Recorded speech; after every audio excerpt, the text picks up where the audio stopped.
We're now going to introduce the gradient vector. Let's consider the surface f at xy that's being sliced with a plane in the direction of this unit vector, and C is the curve of intersection between the surface and that slicing plane. The directional derivative, which is the slope of a line that's tangent to that curve at a particular domain element, is calculated by using this formula. And we notice that this looks a lot like the dot product between two vectors, and we can actually rewrite this as that dot product, where one of the vectors is going to have the horizontal component, which is the first partial of f with respect to x, and the vertical component is the first partial of f with respect to y.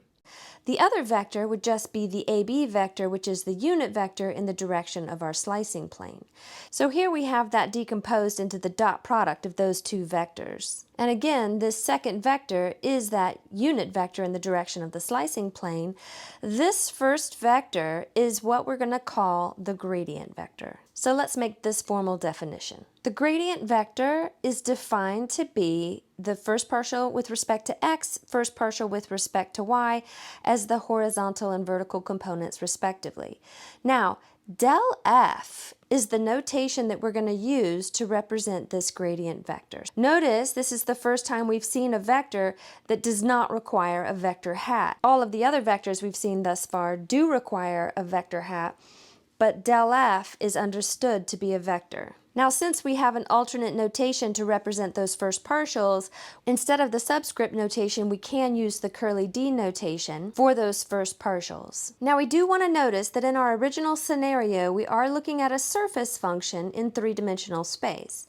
But the gradient vector is going to be a two-dimensional vector in the xy plane. And we'll take a closer look at this when we get down to our concept drawing. Now, our most recent iteration of the directional derivative formula was first partial with respect to x evaluated at x naught, y naught, and first partial with respect to y evaluated at x naught, y naught, dot, a unit vector in the direction of a slicing plane. We've now defined this vector to be the gradient vector, so a more compact notation for memorizing this directional derivative formula is to write the directional derivative as the dot product between the gradient vector, del f, and a unit vector in the direction of the slicing plane. Now, one of the biggest takeaways from this gradient vector conversation is that if we were to take an arbitrary surface, f at xy, and look at a particular domain element in the floor, and of course then a corresponding ordered triple on the surface, and we slice this surface with a plane that's in the direction of the gradient vector. Remember, this gradient vector is a 2D vector in the floor.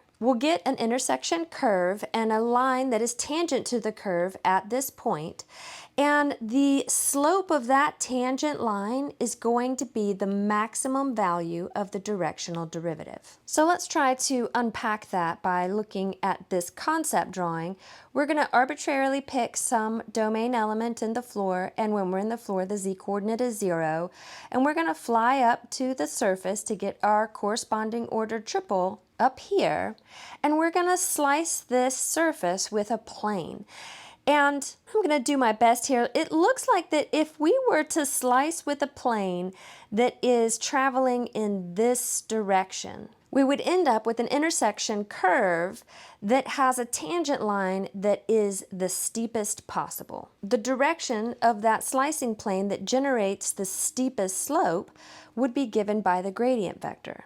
So here's our slicing plane in the direction of that gradient vector. We can see that we get an intersection curve, C, that passes through the ordered triple in question. And if we were to look at the slope of the line that's tangent to this curve at that point, we'll call it line L, the directional derivative is this slope. And if we slice in the direction of the gradient vector, that slope is the steepest possible from that point. But that's usually referred to as being the maximum value of the directional derivative, the largest possible value, the steepest possible slope. Now, we're actually going to prove this outcome. So we begin by letting C be equal to this intersection curve between the surface and the slicing plane in some arbitrary direction. U is equal to AB. And U is also a two-dimensional unit vector in the floor. Let's pick up where we left off up here and grab this formula for the directional derivative. So we know that the directional derivative can be calculated by looking at the dot product between del f and that vector u. Let's recall that one of our dot product properties was that the dot product between two vectors can be expressed as the magnitude of each vector multiplied together, multiplied by the cosine of the angle in between those two vectors.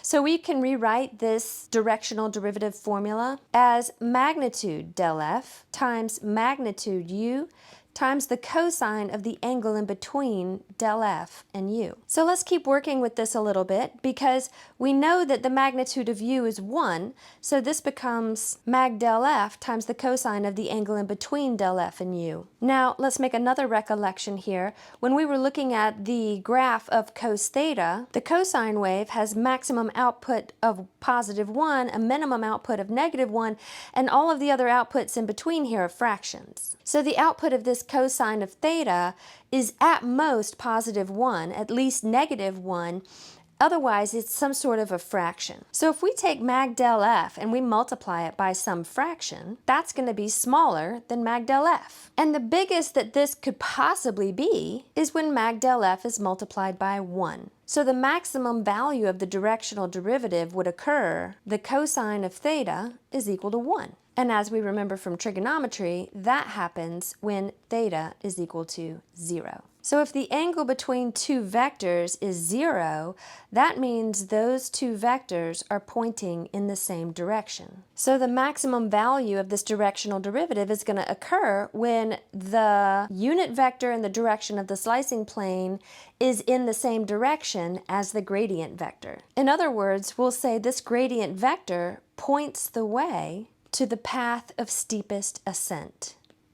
So again, back up to our concept drawing, if we're standing at this domain element in the floor and we want to try to find the path of steepest ascent, we calculate the gradient vector that gives us this two-dimensional vector in the floor, and if we're standing up here on the surface and travel in the direction of the gradient vector, we are traveling the path of steepest ascent.